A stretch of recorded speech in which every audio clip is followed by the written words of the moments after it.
17। श्री अपसरेश्वर महादेव की कथा। प्राचीन काल में जब देवताओं और दैत्यों के बीच संघर्ष चरम पर था, तो कई बार देवताओं को अपनी शक्ति और सौंदर्य पर गर्व हो जाता था। स्वर्गलोक की सबसे सुंदर नर्तकियां और गायिकाएं, जिन्हें अप्सराएं कहा जाता था, भी अपने रूप सौंदर्य पर अभिमान करने लगी थीं। उन्हें लगा कि उनके नृत्य और गायन के बिना कोई भी उत्सव अधूरा है। देवताओं ने उन्हें अपनी कला के अभिमान को त्यागने और विनम्र बनने की शिक्षा देने के लिए महाकाल वन, उज्जैन में तपस्या करने का सुझाव दिया। अप्सराएं, जिनमें उर्वशी, मेनका, रंभा और तिलोत्तमा प्रमुख थीं, अपनी सुंदरता और कला को बनाए रखने के लिए चिंतित थीं। उन्होंने महाकाल वन में आकर एक शिवलिंग स्थापित किया और कठोर तपस्या शुरू कर दी। उन्होंने अपनी तपस्या में कला, नृत्य और संगीत को माध्यम बनाया। वे प्रतिदिन भगवान शिव को प्रसन्न करने के लिए भावपूर्ण नृत्य करती और दिव्य संगीत गाती। वर्षों तक चली इस अद्भुत कला साधना से संपूर्ण वन में एक दिव्य आकर्षण और आनंद व्याप्त हो गया। भगवान शिव उनकी तपस्या और उनकी कला के प्रति समर्पण से अत्यंत प्रसन्न हुए। वे प्रकट हुए और उन्होंने अप्सराओं को वरदान दिया। शिव ने कहा कि उनका सौंदर्य, उनकी कला और उनका आकर्षण हमेशा बना रहेगा और वह कभी फीका नहीं पड़ेगा। साथ ही शिव ने उन्हें यह ज्ञान दिया कि वास्तविक सुंदरता आत्मा की विनम्रता में निहित है, न कि केवल बाहरी रूप में। अप्सराओं के अनुरोध पर भगवान शिव उसी शिवलिंग में श्री अपसरेश्वर महादेव के नाम से विराजमान हुए। मान्यता है कि इस शिवलिंग की पूजा करने से भक्त को आकर्षण, कलात्मक प्रतिभा और भौतिक जीवन में आनंद की प्राप्ति होती है। जो लोग कला, संगीत या अभिनय के क्षेत्र में हैं, उनके लिए यह मंदिर विशेष महत्व रखता है, क्योंकि यह कला की देवी सरस्वती और आनंद के स्वामी शिव का संगम है। 18। श्री कलकलेश्वर महादेव की कथा। यह कथा मुख्य रूप से शांति और क्लेश मुक्ति से जुड़ी है। प्राचीन समय में महाकाल वन के पास के क्षेत्रों में रहने वाले लोग अक्सर पारिवारिक कलह, सामाजिक विवादों और मानसिक कष्टों, कलक या क्लेश से पीड़ित रहते थे। इन क्लेशों के कारण उनकी धार्मिक उन्नति रुक गई थी और उनका जीवन दूभर हो गया था। इन समस्याओं से त्रस्त होकर कुछ संतों और गृहस्थों ने मिलकर इस समस्या का हल खोजने का निश्चय किया। वे जानते थे कि केवल भगवान शिव ही आशुतोष शीघ्र प्रसन्न होने वाले हैं और वही इन क्लेशों से मुक्ति दिला सकते हैं। उन्होंने एक स्थान पर शिवलिंग की स्थापना की और संकल्प लिया कि वे तब तक घोर तपस्या करेंगे जब तक भगवान शिव उनके जीवन के सभी कलह और क्लेश को समाप्त नहीं कर देते।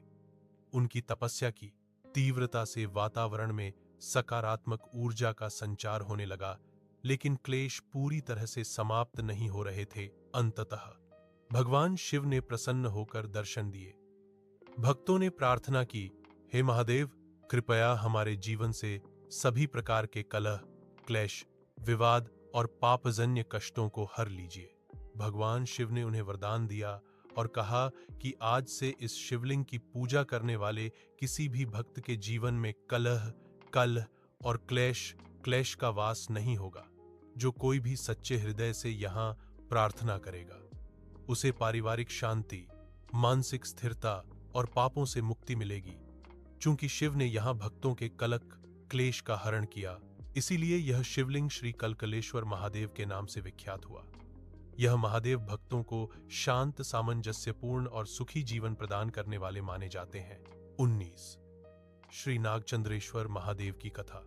श्री नागचंद्रेश्वर महादेव की कथा अत्यंत अनोखी और रहस्यमयी है, क्योंकि यह शिवलिंग साल में केवल एक बार नागपंचमी के दिन ही दर्शन के लिए खुलता है। यह कथा सीधे नागों के राजा तक्षक से जुड़ी हुई है। पौराणिक मान्यताओं के अनुसार तक्षक नाग और इंद्र के बीच एक बार युद्ध हुआ था। इस युद्ध में हुई हिंसा और रक्तपात के कारण तक्षक को अपने ऊपर लगे पापों का बोझ बहुत भारी लगने लगा। वह इस पाप से मुक्ति और शांति की तलाश में थे। तक्षक ने महाकाल वन में आकर एक अत्यंत गुप्त स्थान पर भगवान शिव की कठोर तपस्या शुरू की।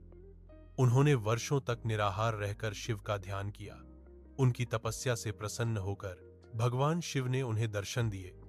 तक्षक ने भगवान शिव से प्रार्थना की कि वे उन्हें उनके पापों से मुक्ति दें और उन्हें वह स्थान दें जहां वे सभी प्रकार के नागों के भय से मुक्त होकर निवास कर सकें।